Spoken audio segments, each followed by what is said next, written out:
1856 में एक नई राइफल इंट्रोड्यूस करी गई थी आर्मी में।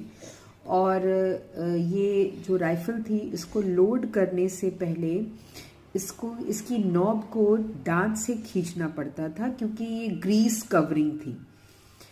एक्चुअली ये एक र्यूमर फैला था सिपाहियों के बीच में कि जो ये ग्रीस कार्टेजेस है जिसको ये लोग दांत से खींच करके इसको लोड करते हैं, ये ग्रीस कार्टेजेस काऊ और पिग के फ्लैश से बनी हुई है, जो कि हिंदू और मुस्लिम दोनों सिपाहियों के लिए बहुत ही पायस नहीं थी, नागवारा महसूस हुई, क्योंकि मुस्लिम पिग को एज अ टैबू एनिमल मानते हैं और हिंदू गाय की पूजा करते हैं।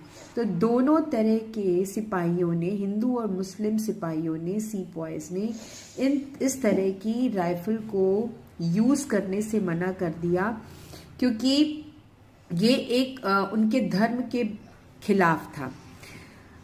इन्होंने प्रोटेस्ट किया ब्रिटिश के अगेंस्ट कि वो इस तरह की कोई भी कार्टेजेस इस्तेमाल नहीं करेंगे, लेकिन ब्रिटिशर्स ने इनको फोर्सफुली ऐसे कार्टेजेस को इस्तेमाल करने के लिए इनको ट्रेनिंग देने के लिए प्रेशर किया। When the soldier of the 19th regiment, जब 19 रेजिमेंट के सोल्जर्स ने इस तरह की कार्टेजेस को यूज करने से रिफ्यूज कर दिया तो इन लीडर्स को पनिशमेंट दिया गया और इन्हें जेल में डाल दिया गया। यही घटना हुई 29 मार्च 1857 में बैरकपुर छावनी में, जहां पर मंगल पांडे नाम का सिपाही, जो इस रेजिमेंट का एक सिपाही था, जब इसकी बारी आई इन कार्टेजेस को प्रैक्टिस के लिए यूज करने की, तो उसने गुस्से में आकर के अपने ऑफिसर की ही पिस्टल निकाल करके उनको गोली मार दी।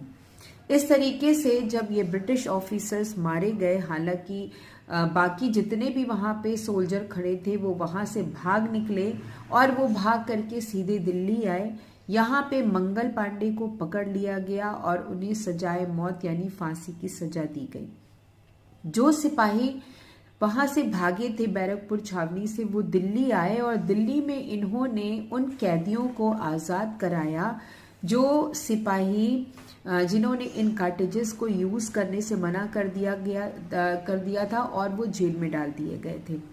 फाइनली अब जो आर्मी थी, ये सीपॉयज थे, इन्होंने कहा बस बहुत हो चुका, अब ये ब्रिटिश के किसी भी अनफेयर थिंग्स को नहीं मानेंगे। ये बहादुर शाह जफर के पास गए जो उस समय मुगल सल्तनत के आखिरी रूलर थे। उनको